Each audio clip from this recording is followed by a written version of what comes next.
오늘 우리에게 주시는 하나님의 말씀은 잠언 1장 20절로부터 33절 말씀입니다.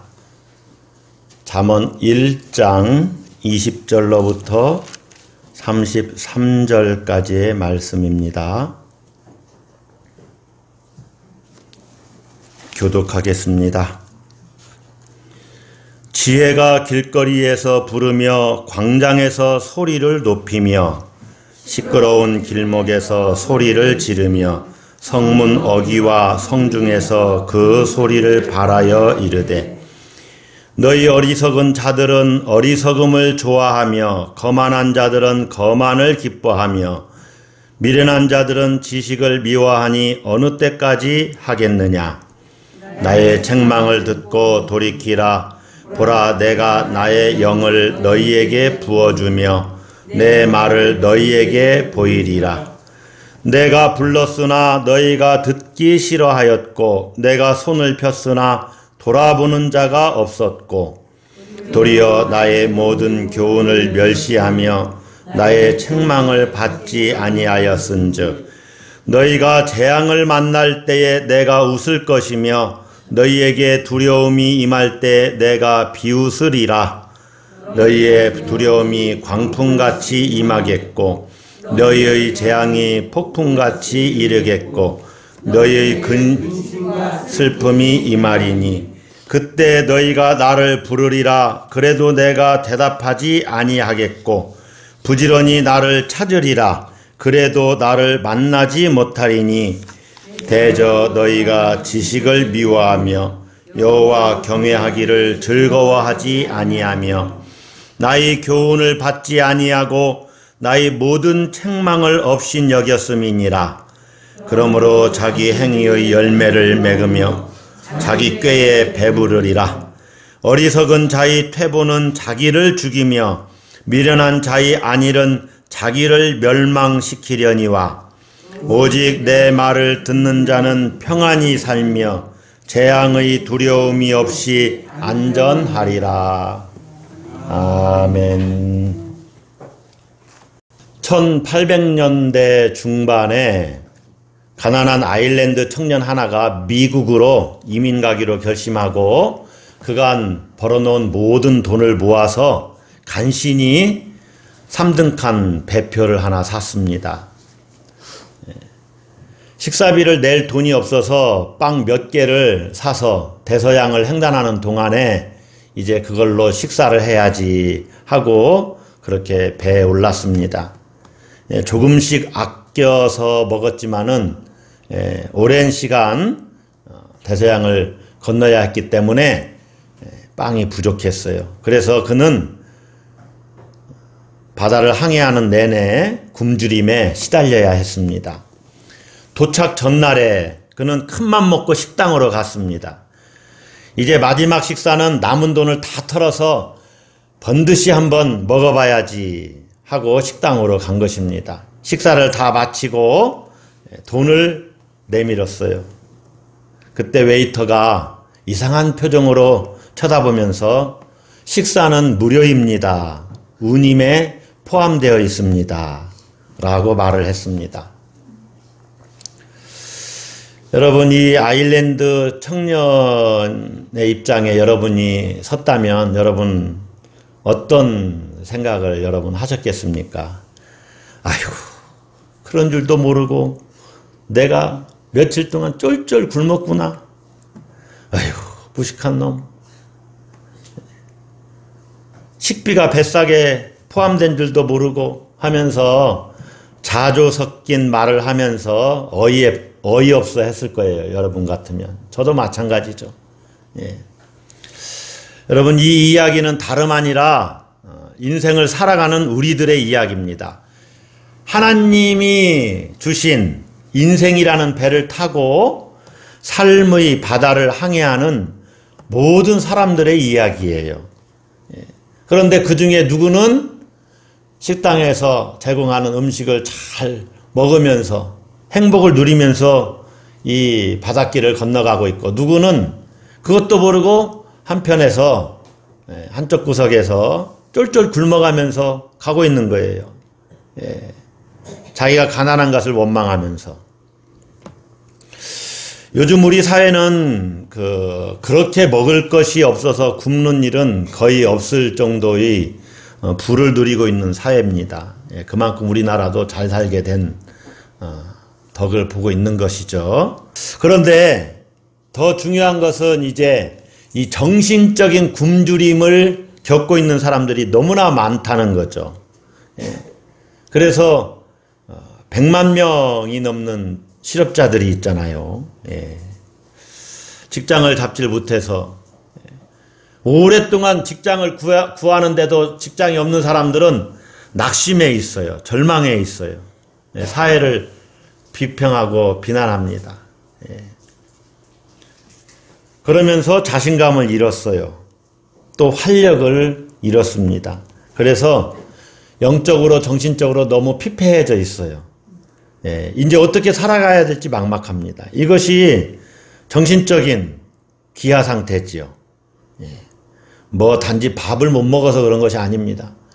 낙심해 있고 좌절해 있고 포기하는 거죠. 부정적인 마음이 우리를 지배해요. 교회 현장에도 많이 그런 것 같습니다. 더 이상 한국교회는 어렵다. 이대로 가면 한국교회 어렵다. 안 된다. 연일 뉴스에서는 교회 교단에서 명성교회 세습 문제를 놓고, 교회 교단이 아니죠. 법에서, 법원에서 이 잘못됐다. 교단에서죠. 교단에서. 명성교회가 속한 교단에서. 그래서 여러 가지 문제를 야기하고 있다. 그렇게 교회를 평가하고 있어요. 교회도 그러니까 영적으로나 정신적으로 풍성하지 못하고 있다는 거예요. 한마디로.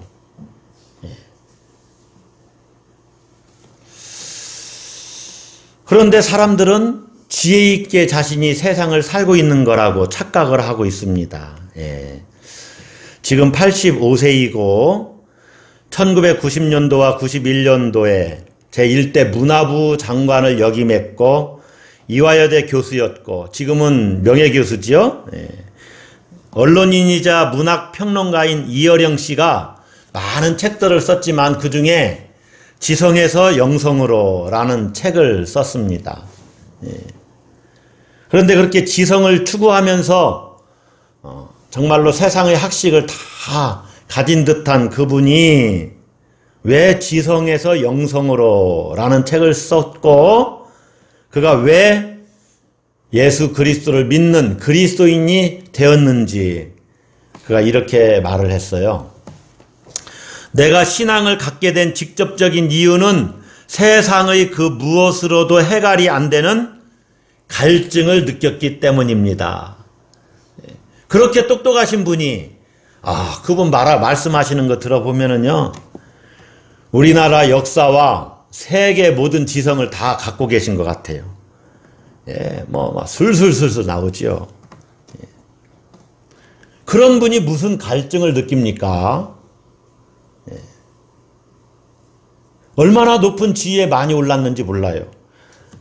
무슨 디자인 올림픽 조직위원장 하여간 이런 직책을 얼마나 많이 가졌는지 제가 프로필을 보고서 몇 가지밖에 지금 제가 말씀을 안 드렸지만 얼마나 많은 배재대학교 교수이시기도 하셨던가. 하여간 교수도 이것저것 학교에서도 많은 가르침을 학생들에게 주었고 그런 분이 세상의 그 무엇으로도 해결이 안 되는 갈증을 느꼈기 때문에 자기가 신앙을 갖게 됐다.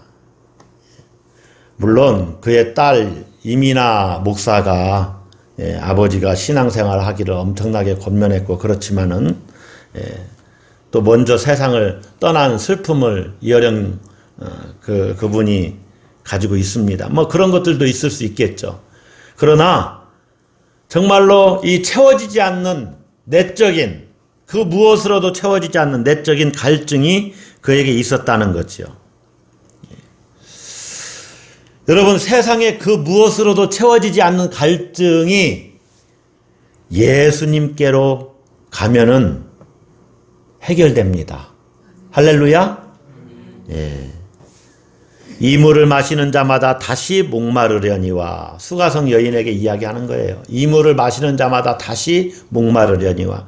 세상에 그 어떤 것을 마셔도 목마르다는 거죠. 내가 주는 물을 마시는 자는 영원히 목마르지 아니하리니. 내가 주는 물을 마시는 자는 영원히 목마르지 않는다.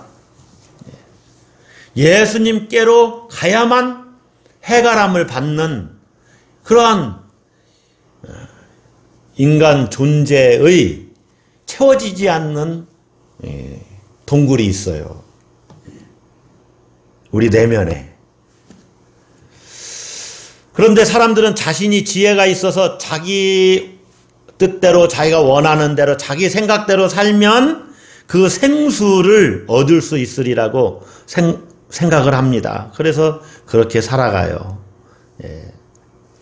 그런데 성경은 뭐라고 말합니까? 참된 지혜는 어떤 인간의 그 관찰, 세심한 관찰에서 얻어지는 게 아니다.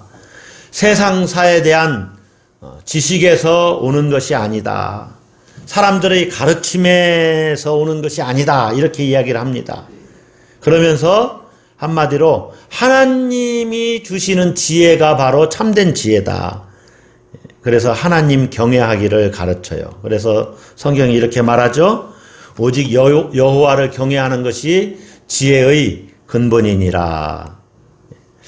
우리는 잠언의 말씀을 지금 오늘 본문은 성서일과의 본문입니다. 제가 최근에 성서일과를 따라서 계속 말씀을 전하고 있는데, 구약에서의 본문이 잠언이에요. 또 다른 본문은 시편인데, 잠언은 참 설교하기가 참 어려워요. 이게 도대체 무슨 내용일까?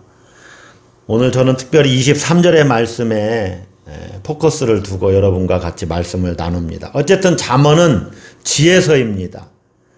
그래서 우리에게 지혜로운 삶을 살기를, 이렇게 하면 지혜로운 삶을 살 수 있다고 말해요. 그런데 지혜의 근본이 하나님을 경외하는 것이라고 그래요. 그래서 여호와를 경외하는 것이 지혜의 근본이니라.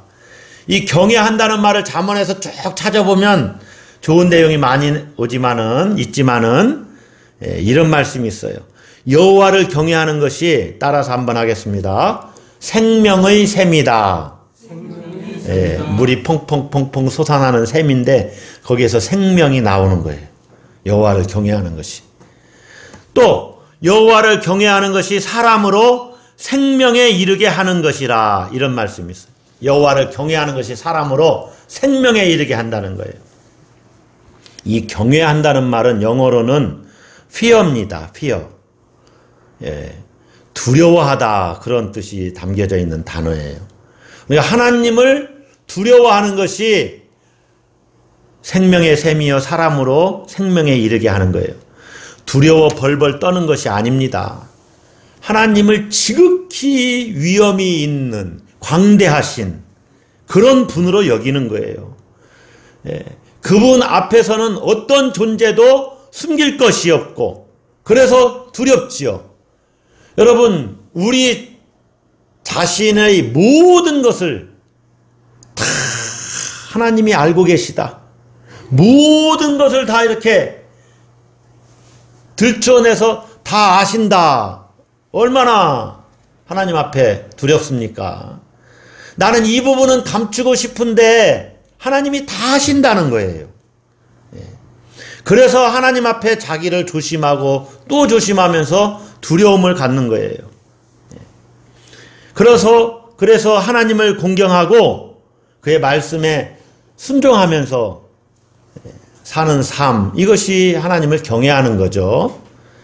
거기에서 참 지혜가 온다는 거예요.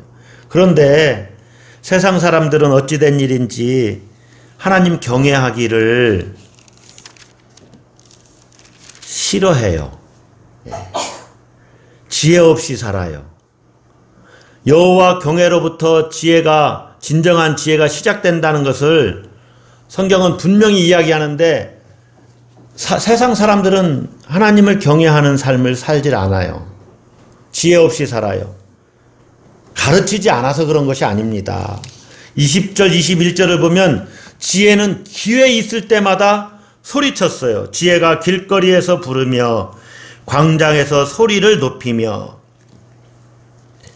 시끄러운 길목에서 소리를 지르며 성문 어귀와 성중에서 그 소리를 발하여 이르되, 지혜는 계속해서 이야기를 해요. 하나님을 경외하라고.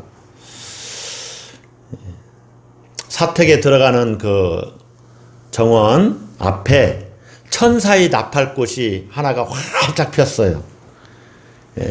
한동안 보질 못했습니다.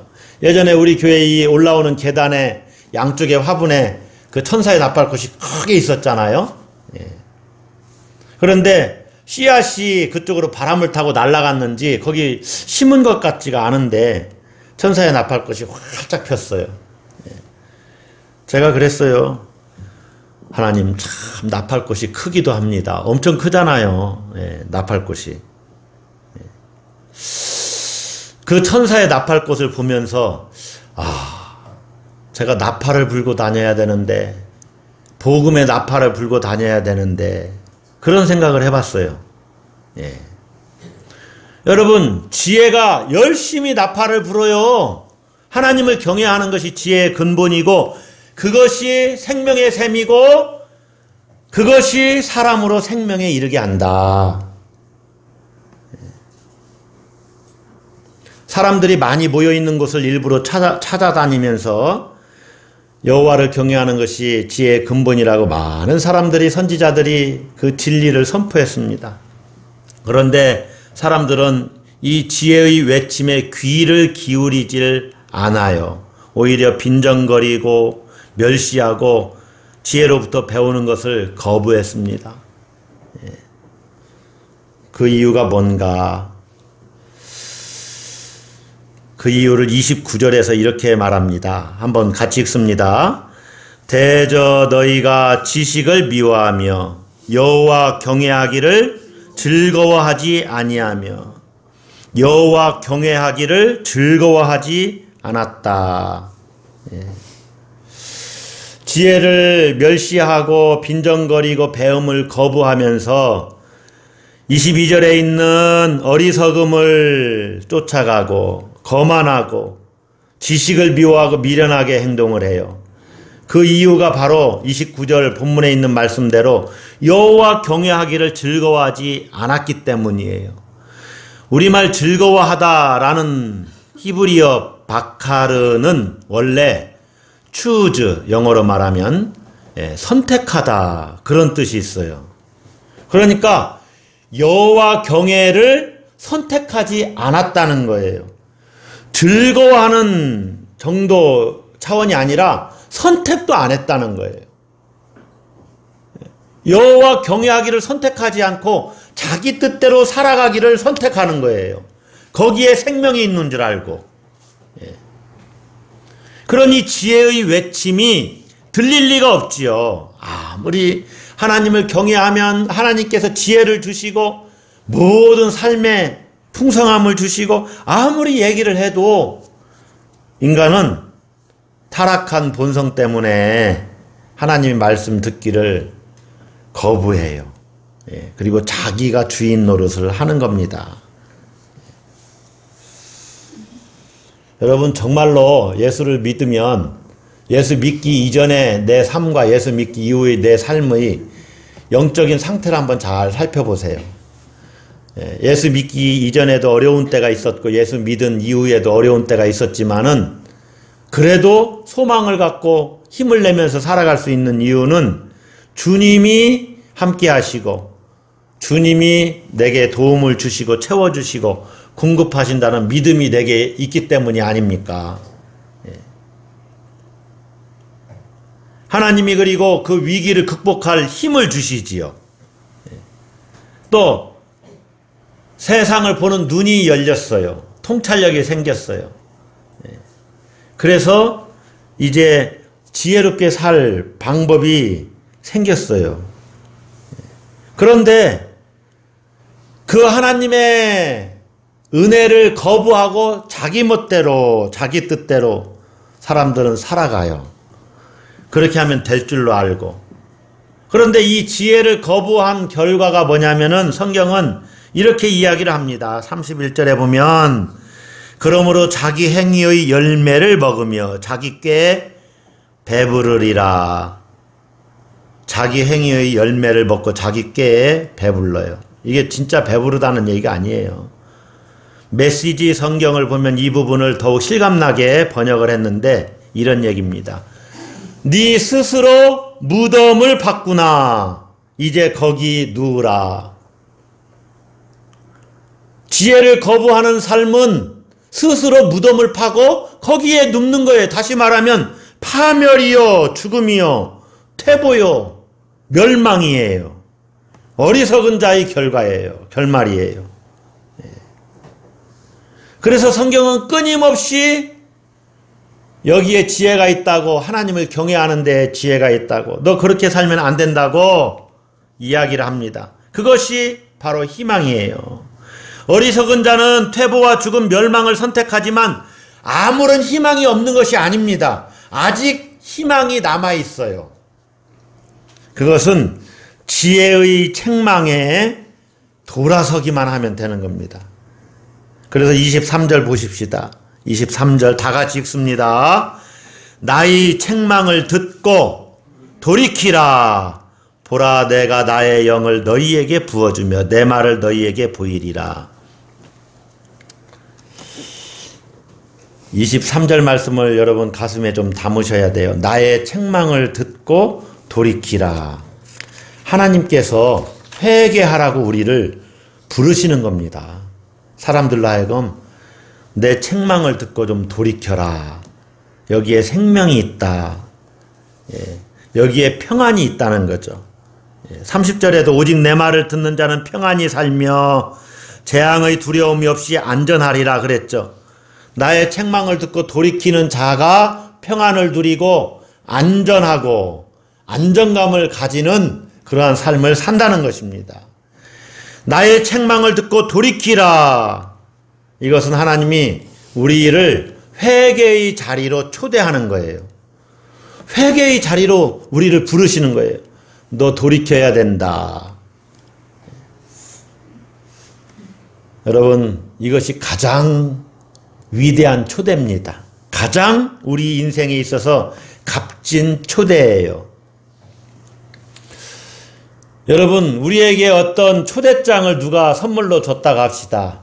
초대장을 줬어요. 그럼 가장 값진 초대장이 뭘까요? 저는 그 가장 값진 초대장 했더니 제 인생에 그렇게 뭐 값진 초대장을 받아본 적이 별로 많지는 않은 것 같아요. 근데 학교 다닐 때, 이 국립극장에 이 발레인가를 누가 이렇게 같이 가자고 자기 초대장을 받았다고 그래서, 이 발레를 한번 본 적이 있어요.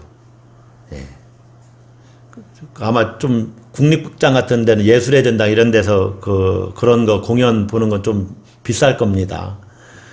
하다못해 연극 초대장도 좀 귀하지요. 영화 초대장이 나왔어요. 무료인데 아주 괜찮은 영화를 볼 수가 있습니다. 그럼 한 돈 10,000원을 버는 것이 되겠죠? 그런데 요즘에는 초대장 하면은 마음에 좀 부담이 되는 초대장이 많지요? 무슨 초대장인가요? 결혼식 초대장이 마음이 부담이 가나요? 기쁜가요? 여러분, 이게 세상이 잘못돼서 그래요. 결혼식 초대장은요, 진짜로 기뻐해야 돼요. 대개는, 젊었을 때는 친구들이 결혼한다고 이제 초대장을 보내죠. 요즘은 이제, 우리 딸이, 우리 아들이 결혼합니다 하고 초대장이 와요. 그러면 막 축하해주고 기뻐해야 되는데, 머릿속에 딱, 무슨 생각부터 듭니까? 부담감이 들어와요. 축의금 얼마를 해야 되나. 뭐 대략 정해져 있지만은, 안 할 수는 없고, 많이 부담이 된다. 세상에 어떤 초대장에 부담이 되는 초대장이 있습니까? 이건 초대가 아니라 뭐예요 이거? 품앗이요? 아주 부담스러워요. 하나님의 초대장은요 보통의 초대장이 아니에요. 여긴 생명이요 영생입니다. 우리가 평안한 삶과 또 안락하고 마음의 고요함과 진정으로 구원의 축복을 누릴 수 있는 길을 하나님이 다 주시면서 여기로 와라 하고 우리를 초대하는 거죠. 회개로의 초대입니다. 회개로의 초대. 이 가장 위대한 초대예요. 당신 나의 말을 듣고 돌이키면 당신에게 생명이 있다. 하나님이 그렇게 초대하는 거예요. 나의 책망을 듣고 돌이키라. 회개는 마음을 새롭게 고쳐먹는 것이라고 우리가 되게 생각을 합니다. 뭐 틀린 말은 아니에요. 마음을 새롭게 고쳐먹는 것. 그런데요, 마음을 새롭게 고쳐먹는 것이 이게 보통 어려운 게 아닙니다. 마음을 고쳐먹어도 새로워진 줄 알았는데 또 마음이 여전히 옛날과 똑같은 그러한 마음의 패턴을 우리가 갖게 돼요. 그래 마음의 변화가 잘 안 돼요. 그런데요, 이 마음의 변화는요, 실제로 하나님이 해주시는 일입니다. 우리 힘으로 잘 안 된다는 거예요. 이 마음의 변화가 일어나기 전에 우리가 해야 될 일이 있습니다. 이것은 하나님의 책망의 말씀에 내가 귀를 돌이키는 거예요. 내 얼굴을 돌이키는 거예요. 말씀을 등지고 살았다면은 이제 그 방향으로 이제 얼굴을 돌이키는 겁니다. 책망을 받아들이는 거예요. 제가 설교를 그렇게 잘하진 못해도 여러분이 설교를 통해서 은혜를 받으려면은 방법은 한 가지밖에 없어요. 여러분이 귀를 기울이고 무슨 말씀을 하는지 한마디로도 놓치지 않으려고, 제가 원고를 보고 설교를 하든 여러분 얼굴을 보고 설교하든 신경 쓰지 마시고 제 말씀에 귀를 기울이셔야 돼요. 여기에서 하나님의 음성이 있다고 믿고 말씀을 들어야 된다는 거죠. 그래야만 여러분이 설교를 통해서 생명수를 맛볼 수가 있어요. 이거는 제가 하는 일이 아니요. 그 누가 설교를 해도 똑같아요. 귀를 깡 막으면 절대로 들리질 않아요. 저도 얼마나 제가 설교를 많이 들어봤겠습니까? 저도 지금도 한국교회 유명한 목사님들이 말을 하면 이 누구의 목소리인지 제가 다 알아요. 금방 맞춰요. 저도 그만큼 설교를 많이 들어봤어요. 예전에는 설교를 어떻게 하는지 알기 위해서 설교를 들었어요. 그래서 이분은 설교 내용과 주제와 전혀 상관이 없는 예화를 들어서 그냥 예화 들을 때는 신났는데 왜 이 얘기를 하는 거냐 비판하고 비평했어요. 그러다 보니까 하나님의 음성이 들리질 않아요. 들을 수가 없어요. 그런데 오랜 시간 후에 이제 설교는 그런 게 아니지, 여기서 하나님 음성을 들어야지 하고 그렇게 생각하고 듣다 보니까 설교를 잘하는 분들도 있고 설교를 잘 못하는 분들도 있어요, 실제로. 그런데 하나님 음성을 들으려고 하니까 이제 그 말씀이 들리는 거예요. 이것도 성경의 말씀이지, 하나님 말씀이지, 내가 이대로 살아야지. 여러분, 말씀을 아무리 잘하는 분이 오셔서 설교를 한다고 합시다. 그런데 여러분이 귀를 꽉 막고 듣질 않아요. 그런데 무슨 믿음이 자라겠어요. 방향을 바꿔서 얼굴을 말씀 앞에 딱 대는 거예요. 말씀은요, 거울과 같습니다. 거울, 어찌 보면 거울이에요. 우리를 비춰줘요.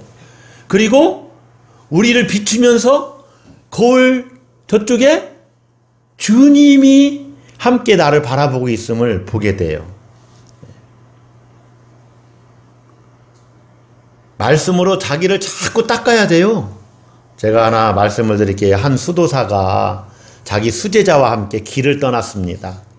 어둑어둑해졌습니다. 이제 잠을 자야 되는데 수도사가 얘기를 하는 거예요. 너는 오늘 밤에 저기 여관에 가서 잠을 자라. 그리고 여관에서 무엇을 보는지 잘 여관 전체를 주시해서 보고 너에게 일어나는 일들을 잘 주목해서 보고 그리고 내일 이 시간에 여기로 와서 무엇을 보았는지를 나에게 이야기를 해라. 그래서 이제 제자를 보냈네요. 다음날 제자가 왔습니다. 제자야, 예 스승님, 너는 여관에서 무엇을 보았느냐? 예 스승님, 제가 여관에서 본 것은 아무것도 본 것이 없습니다. 그런데 한 가지, 여관 주인이 거실에 있는 유리를 닦는데 제가 도착했을 때도 유리를 열심히 닦더니 다음날 아침에도 유리를 깨끗이 닦고 또 저녁에도 유리를 깨끗이 닦는 것을 보았습니다. 그래서 제가 물어봤습니다. 어제도 유리를 닦았는데 오늘 또 이렇게 매번 이렇게 유리를 닦으십니까? 그랬더니 주인이 하시는 말씀이 유리에 먼지가 않는데 그게 우리 눈에 잘 보이질 않기 때문에 매일매일 닦지 않으면 유리가 더러워집니다. 여러분, 하나님 말씀에 먼지가 앉고 때가 끼는 것은 아닙니다. 유리에 먼지가 앉으면 나에게 먼지가 앉는 것이 보여요. 내게 먼지가 앉은 것처럼 보여요. 그래서 유리를 깨끗이 닦는 거예요. 하나님 말씀으로 우리를 이렇게 비춰볼 때 이제는 하나님 말씀을 닦을 필요는 없어요. 이건 완전하니까. 그러나 먼지가 끼어있는 나를 닦아내는 겁니다. 매일매일 닦아내야 돼요. 여러분 오늘 가셔서 우리 교회 유리는 얼마나 자주 닦는지 모르겠어요. 청소하시는 분들이. 또 여러분 집에 가셔서 유리를 언제 닦았는지 한번 이렇게 살펴보세요. 이렇게 하면 먼지가 수북히 여기 손에 묻어날 겁니다. 그것처럼 우리를 매일매일 말씀에 비추어 보면서 닦아야 돼요. 그러려면 거울로 우리를 향해야지요. 어디에 먼지가 묻었나.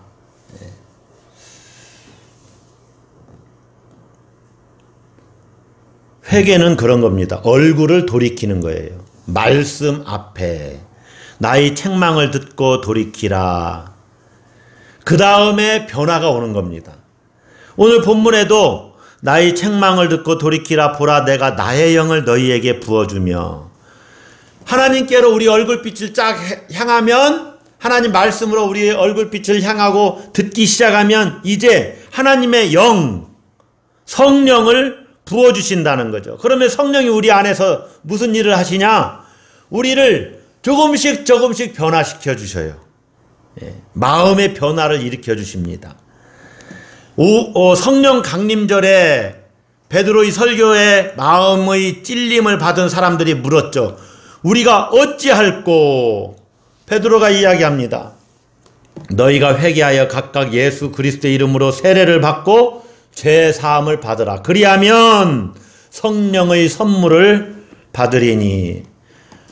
회개하면 성령의 선물을 받습니다. 목사님, 저는 회개했는데 뭐 성령께서 제 안에서 무슨 역사를 하셨는지 잘 모르겠어요. 여러분 그 잘 안 보여요. 마치 유리 닦는 것처럼 매일매일 성령이 닦으시기 때문에 내 안에서. 그러나 옛날에 비하면 내가 엄청나게 변화가 됐다는 걸 여러분 느낄 거예요. 이제는 좀 더 하나님을 사랑하고 싶고 좀 더 하나님께 가까이 가고 싶고 정말로 말씀 따라 살고 싶은 그런 생각과 마음이 들었다면은 다 하나님이 역사를 하시는 거죠. 어느 날 찬양하는데 너무 감동이 와요. 예전에는 맹숭맹숭했는데 다 성령께서 역사하시는 거요. 어느 날 정말로 내가 세상에 헛짓을 많이 하고 살았구나. 제가 오늘 아침에 저희 집사람에게 그런 얘기를 했습니다. 이 나무를, 여기 있는 나무가 이렇게 있잖아요, 산에. 그래서 쓰러져 있는 나무를 이렇게 이만큼 베와가지고 이것을 껍데기를 벗겨내면 등을 두드릴 수 있는 이렇게 몽둥이가 하나 생기겠네. 안마봉이죠, 예를 들면. 그러다 보니까 나무가 이렇게 빌빌 꽈져 있는 이렇게 두꺼운 나무가 있는 거예요. 야, 이 나무는 희한하게 그러니까 다른 나무가 이렇게 꽈가지고 그것만 싹 빼니까 싹 이렇게 나무가 꽈져 있어요. 그래서 몽둥이 같이 생겼는데, 예. 야, 이걸 벗기면 멋진 나무가 되겠네. 근데 들어보면 묵직해요. 한 2kg가 나가요. 그래서 이쪽은 칼자루처럼 이렇게 깎고 여기는 뭉뚱하게. 그렇게 해서 운동을 하면 제법 묵직하게 운동 도구가 됩니다. 그걸 딱 바라보면서, 야, 내가 헛짓을 참 많이 했구나. 예. 그런 생각을 해봤습니다. 그런 마음에 생각이 드는 것도 하나님의 은혜입니다. 예. 여러분, 성령이 우리 안에 거하시면 이제 그런 것들을 조금씩 깨닫게 해주시고 분별시켜 주시는 거예요. 그래서 야, 내가 정말로 하나님이 기뻐하시는 대로 살아야 되는데 이거 깎느라고 반나절은 썼겠구나 생각하니까 참 어이가 없고 한심하고, 성령께서 우리 안에서 그렇게 조금씩 나를 다듬어 가시고 변화시켜 가시는 거죠. 그 다음에 성령이 이제 한 가지 또 주시는 것이 있습니다. 그것은 말씀을 깨닫는 겁니다. 말씀을 깨달아요. 자, 23절 오늘 주목해서 보시자고 그랬죠. 뒷부분 보시면 내 말을 너희에게 보이리라. 이 보이리라 하는 말은 원래 내 말을 너희가 알리라, 이렇게 알다 단어예요. 알다라는 뜻이에요. 야다라는 동사인데, 야다라는 말은 여러분이 좀 기억해 두시라고 그랬죠. 하나님을 내가 안다 할 때 야다, 그 말은 체험적으로 아는 것을 이야기합니다. 아, 하나님은 창조주래. 단순히 이런 차원이 아니고 하나님의 창조의 역사가 내 삶에 어떻게 일어났는지를 체험적으로 아는 거예요. 체험적으로. 이게 야다예요. 마치 아담이 하와를 알듯이, 말씀이 육신이 되듯이 우리 몸으로 체험하여 알게 되는 것이 야다입니다. 그래서 내가 말씀대로 살아보니까 야, 이 하나님 말씀이 정말로 내게 생명을 주는 그러한 능력이 있네, 이런 것을 깨닫게 되는 거예요. 말씀대로 살다 보니까 야, 이제 정말로 이 세상이 별것 아니구나, 정말로 하나님 나라의 삶이 진짜구나, 하나님을 경외하는 것이 정말 지혜의 근본이구나, 이런 것들을 체험적으로 알게 되는 거예요. 그런 깨달음에 이르러요. 여러분, 하나님이 초대하시는 회개의 자리에 나가서 내가 책망의 말씀에 돌이키면 성령을 부어주시고 이렇게 말씀을 깨닫게 됩니다. 그런 은혜를 누리게 돼요. 이제 말씀을 요약하겠습니다. 하나님께서 오직 내 말을 듣는 자는 평안히 산다, 이렇게 말씀하셨어요. 우리가 하나님의 말씀에 자신의 얼굴을 돌리면 평안과 기쁨, 진정한 안전함이 우리에게 옵니다. 하나님의 약속이에요. 그래서 우리가 말씀에 빨리 얼굴을 돌려야 돼요. 여러분이 살 길은 그 길입니다. 아, 내 마음이 왜 이렇게 공고할까? 아, 이렇게 허전할까? 빨리 말씀에 자기 얼굴을 돌려야 됩니다. 저도 한 이틀간은 교회에 우리 자동차를 팔고서 막 속상해가지고, 한편으로는 속상하잖아요.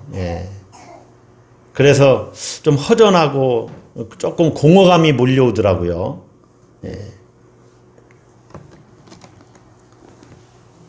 다시 하나님을 바라보고 하나님의 인도하심 가운데 있지, 그래도 우리 교회가 하나님의 손에 붙들려 있지, 이렇게 믿는 거죠.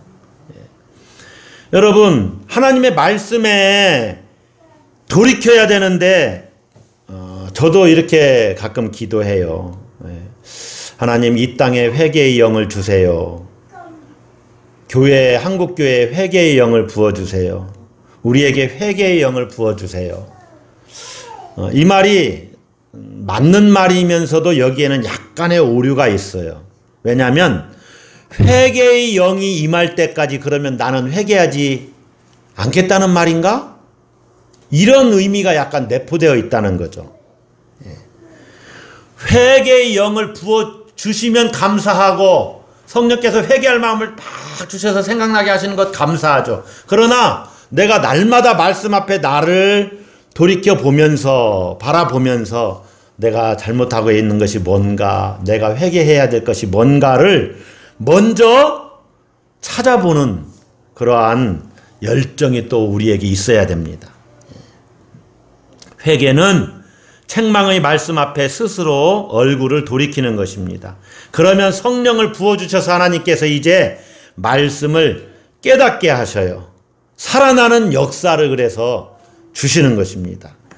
오직 내 말을 듣는 자는 평안히 살며 재앙의 두려움 없이 안전하리라. 하나님께서 지금 여러분을 위대하고 가장 위대하고 값진 초대의 자리로 우리를 초대하고 있습니다. 회개의 자리죠.